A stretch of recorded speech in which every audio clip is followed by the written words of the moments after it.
When thinking about literature circles, we use them because they allow students to do a variety of roles in sharing and communicating about their books or their novels or the stories that you're reading as a class. And sometimes that can get a little boring or a little repetitive.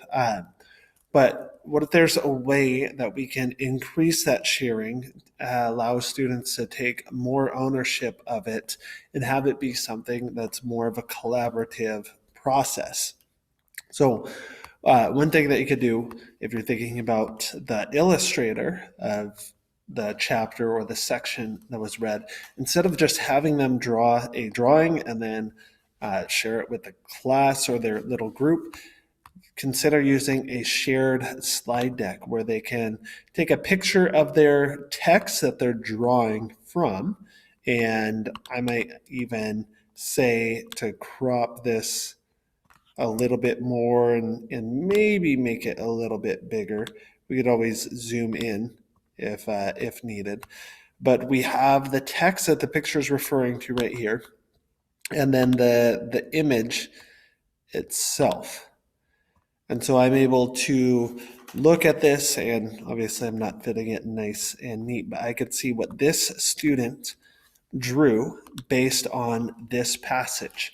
So I might have had the opportunity as an individual to share that with my group, but now I'm able to also look on here and see my classmates, my fellow classmates' work as well, see different pictures that they drew and find similarities or ask them questions about it. So while we're working in just a small group, I also get the opportunity to learn from a larger group. That's the same with your typical like word wizard, where you're thinking about getting vocabulary. Oftentimes, it's someone listing 5 words that they weren't familiar with and just getting the dictionary definition.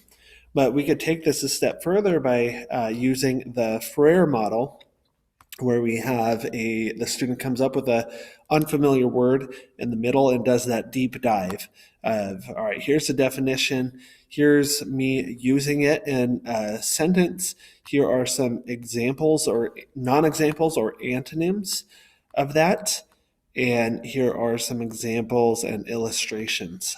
So getting some visuals to go along with that, so it's not just a student rambling off their words, but kind of giving a deep dive here. And then the best part is that we have several students doing this at the same time, helping us get that more words, more vocabulary in there. Another common uh, tool that you might be using to share some different things is Flipgrid, where students might be the summarizer and sharing their summary via Flipgrid, or maybe doing that as a group to share with the other groups. But I would encourage you to think of using this type of template. Somebody wanted to, but so then.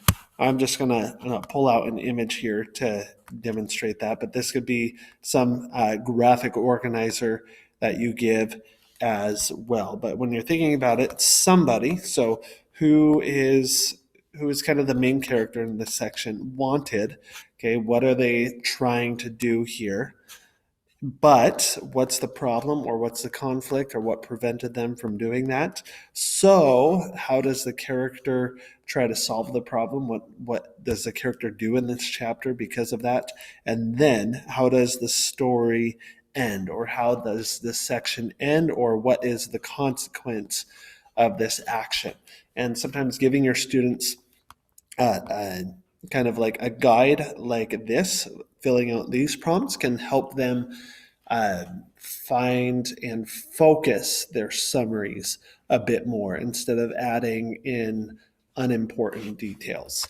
So there's a lot of ways that you can make this collaborative and allow your students to share and work together.